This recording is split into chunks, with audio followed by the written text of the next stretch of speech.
झूठे वादे किए, कितनी बार किसानों के आंसू पोंछने के नाटक किए और हर संकट के समय एक पैकेज घोषित करने की फैशन हो गई है। भाई आपको कुछ मिलता है क्या? इतने पैकेज आते हैं, मिला है कुछ? आपको मिला है कुछ? ये जो पैकेज घोषित करते हैं ना और जो कुछ देते नहीं ना, अब उनको पैक कर करके भेजने का समय आ गया है। साथियों नमस्कार, मैं नीरज पटेल हूं और आप देख रहे हैं नेशनल जनमत। आज का वीडियो मैं शुरू करूं उससे पहले बता देता हूं कि अभी आपने जो कुछ भी सुना यशस्वी प्रधानमंत्री नरेंद्र मोदी जी के मुख से, उसका 20 लाख करोड़ के पैकेज से कोई लेना देना नहीं है। आज की वीडियो में मैं बात कर रहा हूं पीएम केयर्स फंड की। 28 मार्च को जब ये पीएम केयर फंड बनाया गया था, उस समय में भी नेशनल जनमत ने जो सवाल उठाए थे वो सवाल आज सही साबित होते प्रतीत हो रहे हैं। उस समय में भी नेशनल जनमत ने कहा था कि 1948 से देश में जब PMNRF यानी कि प्रधानमंत्री राष्ट्रीय राहत कोष नाम से एक फंड चला आ रहा है, जिसमें पहले से 3800 करोड़ रुपए बकाया पड़े हैं, तो आखिर प्रधानमंत्री नरेंद्र मोदी को 24 मार्च को लॉकडाउन की घोषणा करते हैं। उसके 4 दिन बाद यानी कि 28 मार्च को आखिर क्या जरूरत पड़ जाती है कि वो एक नया पीएम केयर्स फंड बनाते हैं। उस समय में भी नेशनल जनमत ने ये सवाल उठाए थे कि देश में क्या इतनी बदहाली की स्थिति है, देश की अर्थव्यवस्था क्या पूरी तरीके से चौपट हो गई है। लॉकडाउन हुए 4 दिन भी नहीं बीते थे और प्रधानमंत्री नरेंद्र मोदी को कटोरा लेकर के लोगों से पैसा मांगने की जरूरत पड़ गई।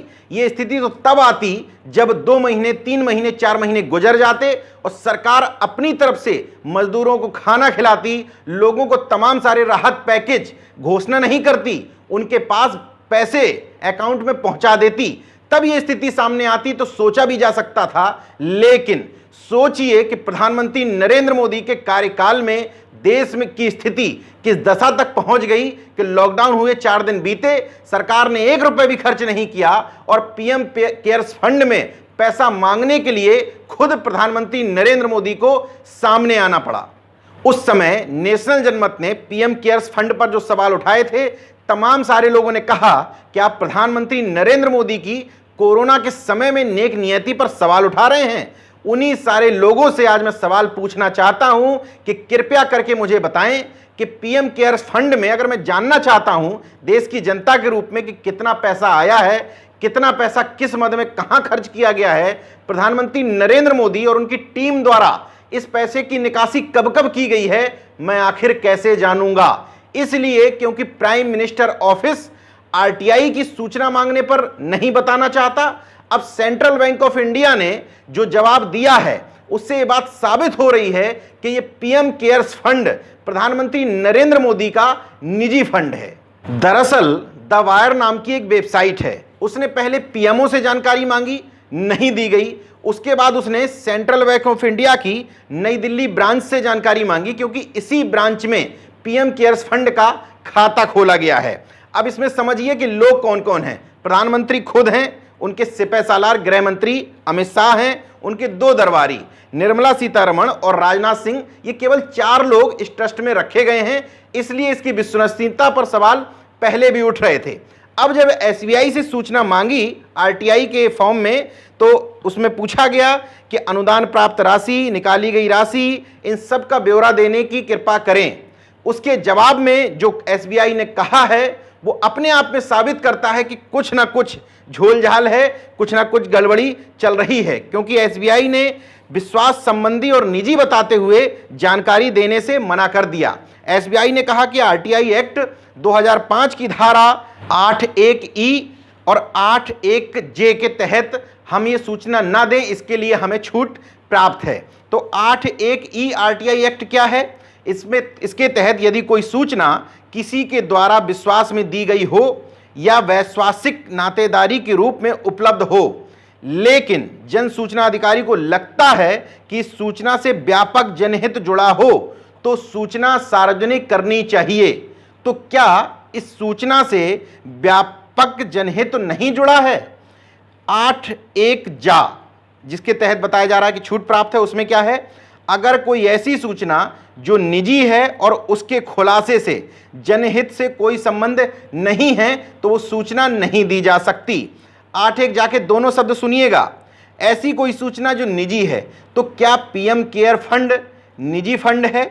दूसरा, उसके खुलासे से जनहित से कोई संबंध ना हो तो सूचना नहीं दी जाती है। तो क्या पीएम केयर फंड से जनहित का कोई लेना देना नहीं है? आरटीआई एक्ट के 8(1) जा के तहत आगे भी कुछ बातें कही गई हैं, जैसे अगर किसी की निजता में दखल होता है तो इस तरह की सूचना भी नहीं दी जा सकती। लेकिन उसमें एक प्रावधान भी है कि कोई जानकारी संसद या विधानसभा को अगर दी जा सकती है तो ये आम जनता को भी देनी होगी। तो क्या ये सूचना संसद और विधानसभा को नहीं दी जा सकती कि पीएम केयर्स फंड में कहां कहां से पैसा आ रहा है? खैर मत बताइए, ये तो बता दीजिए कि कितना पैसा आ गया, कितना खर्च हो गया। ये मैं इसलिए पूछ रहा हूं क्योंकि मजदूरों के लिए जो ट्रेन चलाई जा रही है, केंद्र सरकार जिसमें वाहवाही लूट रही है, उस ट्रेन को चलाने के लिए रेलवे जब तक मजदूर के गृह जिले की राज्य सरकार से या उस राज्य सरकार से जो उन मजदूरों को उसके गृह राज्य में भेज रही है, जब तक उनसे पूरा पैसा वसूल नहीं कर लेती है तब तक ट्रेन आगे नहीं बढ़ती है। इसलिए मैं पूछना चाहता हूं कि प्रधानमंत्री नरेंद्र मोदी जी जब सारी अपील जनता से ही कर ले रहे हैं, जब जनता को ही आत्मनिर्भर बनाने की सीख दे रहे हैं, जैसे आत्मनिर्भर कोई ऐसा शब्द हो जिसका आविष्कार प्रधानमंत्री नरेंद्र मोदी ने अचानक से आकर के कर दिया हो, जब जनता को ही अपने लिए मास्क खरीदने हैं, सैनिटाइजर खरीदने हैं, मजदूरों को अपने पैसे लगा करके ट्रेन में यात्रा करनी है, तो आखिर प्रधानमंत्री नरेंद्र मोदी जी ये पैसा आखिर जुटवा क्यों रहे थे? इसलिए मुझे भी जानने में कौतूहल है कि आखिर कितना पैसा आ गया और प्रधानमंत्री नरेंद्र मोदी जी ने कितना पैसा खर्च कर दिया। लेकिन अब एसबीआई ने ही कह दिया कि निजता का उल्लंघन है। तो मैं सवाल करना चाहता हूं कि पीएम केयर फंड से निजता का उल्लंघन कैसे हो सकता है? सवाल यह उठ रहा है, क्या पीएम केयर्स फंड का उपयोग सार्वजनिक हित में नहीं हो रहा है, केवल बीजेपी के हित में हो रहा है? क्या ये पब्लिक अकाउंट नहीं है? क्या ये निजी अकाउंट है? क्या ये लोगों का पैसा नहीं है, केवल प्रधानमंत्री नरेंद्र मोदी और उनके मित्रों का पैसा है? आखिर क्या वजह है कि प्राइम मिनिस्टर ऑफिस और एसबीआई इसकी जानकारी नहीं देना चाहती है? पूर्व केंद्रीय सूचना आयुक्त हैं श्रीधर आचार्युलू, उनका कहना है कि पीएम केयर्स कोई व्यक्ति नहीं है, इसलिए पीएम केयर्स का निजता का अधिकार नहीं बनता है। यह पीएम की कोई निजी प्रॉपर्टी या संपत्ति नहीं है, इसलिए एसबीआई ने आरटीआई एक्ट के जिन नियमों और प्रावधानों की उल्लंघन की बात कही है वो झूठ है, मिथ्या है। अब एसबीआई ने उस आरटीआई के जवाब में जो झूठ बोला है उसकी एक और वानगी आपको बता देता हूं। एसबीआई ने कहा कि वैश्वासिक नातेदारी यानी कि फ्यूडिशरी रिलेशनशिप के तहत हम आपको ये जानकारी नहीं दे सकते, जबकि सुप्रीम कोर्ट के में इस तरीके के कई सारे डिसीजन आए जिसमें उसने कहा कि बैंक के बीच में और उसके कस्टमर के बीच में कॉन्ट्रैक्चुअल रिलेशनशिप होता है, फिड्यूसरी रिलेशनशिप नहीं होता है। सुप्रीम कोर्ट ने इस तरह के फैसलों में फिड्यूसरी रिलेशनशिप को व्याख्यायित करते हुए बताया कि क्लाइंट और वकील, मरीज और डॉक्टर, कंपनी शेयर होल्डर के बीच और माता पिता और बच्चों के बीच में जो रिलेशनशिप होता है उसको फिड्यूसरी रिलेशनशिप कहते हैं। यानी कि इस तरह के रिलेशनशिप के बीच में लोग यही नहीं पूछ सकते कि आपने उनको कितना पैसा दिया, कितना पैसा ले लिया, लेकिन बैंक और एक व्यक्ति के बीच में, क्योंकि ये निजी पैसा नहीं है, ये जनता का पैसा है, तो जनता को ये पूछने का और जानकारी मांगने का हक है कि उनके पैसे से कितना और कहां कहां खर्च हो रहा है। ये मेरा कहना नहीं है, पूर्व केंद्रीय सूचना आयुक्त श्रीधर आचार्युलू का है। अब ये और बात है कि भक्त कोई एंगल निकाल करके लाएं, और चूंकि ये प्रधानमंत्री नरेंद्र मोदी के पीएम केयर्स फंड पर सवाल उठा रहे हैं तो मेरी तरह इनको भी देशद्रोही साबित कर दें। खैर, प्रधानमंत्री राष्ट्रीय राहत कोष 1948 में यानी कि जवाहरलाल नेहरू के प्रधानमंत्रित्व काल में बना था। हो सकता है कि प्रधानमंत्री नरेंद्र मोदी को इसी बात से तकलीफ रही हो कि मैं उस फंड में पैसा कैसे मंगा सकता हूं जो कांग्रेस के किसी प्रधानमंत्री ने बनाया था, इसलिए मैं तो ऐतिहासिक प्रधानमंत्री हूं, मैं अपने समय में बनाए हुए पीएम केयर्स फंड में पैसा मंगाऊंगा। आपने मंगा लिए, आपके मित्र अक्षय कुमार अडानी ने तुरंत ही घोषित कर दिए, उसके बाद उसमें पैसों की बौछार हो गई, मुझे कोई आपत्ति नहीं। लेकिन मुझे आपत्ति इस बात में है, इस देश का नागरिक होने के नाते, मतदाता होने के नाते और टैक्स पेयर होने के नाते मुझे ये जानकारी पाने का हक है कि कहीं आप उस पैसे का उपयोग पार्टी फंड की तरह तो नहीं करेंगे।